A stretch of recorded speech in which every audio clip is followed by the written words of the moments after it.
Hi guys, welcome to my channel. Today I'm going to be going through how to create this smoky pink cut crease using the Conspiracy palette. I absolutely adore this palette and I decided to do a Valentine's look since Valentine's is coming up soon. So you want to get a eyeshadow cover or just tape if you don't have eyeshadow covers and just apply that to the corner of the eye leading to the end of the eyebrow. And it wants to be in about a 45-degree angle just so you get the correct look. Then you want to use some translucent powder or any powder that you have and just make sure you set down on top of your base. This is just going to help the eyeshadows go onto the eye a lot smoother because you already have a powder down. It is a lot easier to apply the shadow and it's not going to stick to the base. So you want to take that shade Trisha and just apply it onto the eye. You want to use quite a dense brush for this, so that when it comes to blending out the product you have a lot on there and it will blend out really nicely. So just packing more of that colour on, just making sure you have a lot of product on there, and then just applying it onto the other eye as well. And you want to make sure that you're getting this in the crease, just so when you blend it out they're both nice and even on both sides. And just back and forth motions. And then you want to take a clean blending brush and you just want to blend out the product. You can use window wipe motions like I'm using here or circular motions. I tend to use both, but whatever you prefer, just make sure you blend out that product enough so that has a nice transition from a dark deep colour into a nice lighter pink at the top of the eyebrow. And then you just want to move on to the other eye and do that there as well. I tend to favour this side of my eye. I tend to have a better blending technique on my right eye, but I think it's just because I'm right-handed. I don't know about you guys, but I definitely have a preference. So here I'm just using more of the circular motions and you can see that the blend is coming together now. And then just doing the right eye as well. Then you just want to take some of that Not a Fact shade, which is the dark purple shade in the palette. And you just want to apply it with the first brush that you was using and just apply it slightly lower than where you was originally. And what this is going to do is just give the eye look more depth, and it's going to transition from a darker purple to a pink and then just blending it into nothing on the eyebrow arch. So you just want to apply a good amount of that and then move on to the other eye.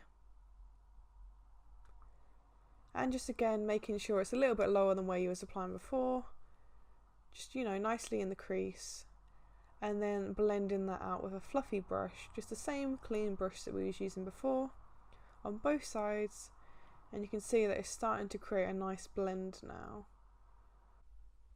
The next step is to take an eyeshadow base and just cut out the crease. If you don't have an eyeshadow base you can use a concealer as well. I'm going to be using the Plousie base in Rumour shade 0. But again, you can just use a concealer as well. It just is a lot easier using a proper eyeshadow base when you're doing looks like this. So the purpose here is to cut the crease where the eyelid meets the brow bone. So where you naturally look up at the mirror, you will have a line, and that line is ideally where you want your crease to be. So you want to follow that line round, flick down on the outer shape of the eyelid, and then flick out to create a wing. And you can see here I'm just doing small steps, you know, baby steps first, so I don't mess up the eye look and have to completely ruin everything. It's better to do smaller steps rather than try and do one smooth transition and completely mess up the entire look. Then I'm just taking more of that base and just applying in the empty area there. Just applying an even layer here. And then I'm going to take another brush and just soak up some of that product because you don't want it transferring or creasing onto the top of the eye. So I'm just taking that thicker brush there and it's just going to soak up some of that product, ready for when I put a powder down so we can apply more shadows. And I'm just going to start on the other eye here. So I always start my creases on the inner corner of the eye I think that's really important. Sometimes I will start on the wing, depending. If it's a dramatic cut crease and it's a lot higher than I would normally go, then I will start on the wing, because sometimes if you start on the inner corner, it can go too high and then it's so much harder to scoop down and create a nice look. So again, baby steps here, just cutting along the shape of the eyelid and then sweeping down and then up on the wing there. Then I'm just taking a really small eye detail brush and I'm just making that crease a lot smoother. Just making the blend look nicer and the curve a lot nicer as well. Then I'm just going to fill in that blank space there using the same brush I had before, a flat brush. Just filling it in nice and evenly. And then I'm going to do the same again. I'm just going to take the other end of the brush and soak up some of the excess, ready for translucent powder. So you can see I'm dragging it down here, and that's because there's quite a lot of product on the crease, on the actual line I've created, and you really want to get that product off before you apply the powder.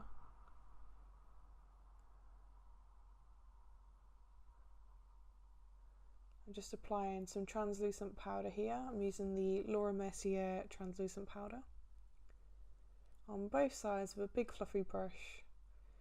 And then here I'm taking a detailing brush and just carving out that line with the Not a Fact shade, and that just creates a much smoother, more cut appearance to the eyeshadow look overall.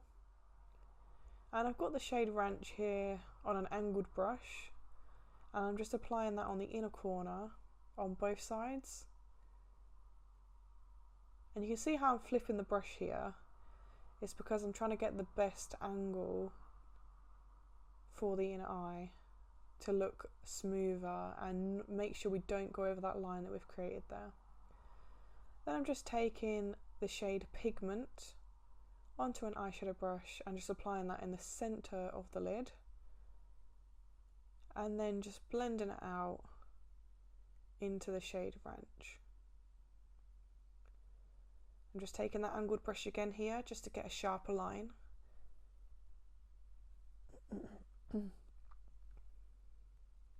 And then we're just doing it on the other side as well here.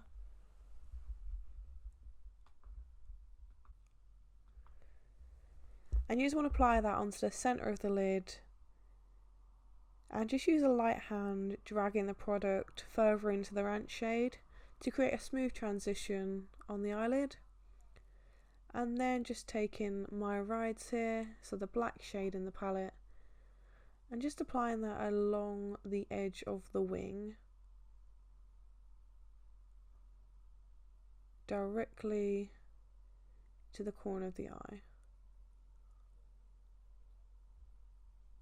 You don't want to apply too much of this because it can blend out quite harshly. I just took some more of that purpley shade and I'm just blending that with the black so it's not too intense. So you want to create a light smoke here, creating the two colours together to mix into one. And I'm just dragging that a little bit across the lash line there as well. And then just taking some more of the shade Trisha and just applying that directly onto the Pigment shade that we put there, just to give it a little bit more of a pop. And I'm just doing the same on the other eye, so taking some of my Rides Here shade along the wing and then just smoking that out as well. So nice and smoky, so when we remove the eyeshadow cover it'll be a nice purpley black wing. So I'm going to apply some of the Nyx Cosmetics liquid liner in shade White, and I did film this on camera but the footage is really bad and I was looking down into my mirror so you can't see it, so I've just applied that. And then we're just removing the eyeshadow covers.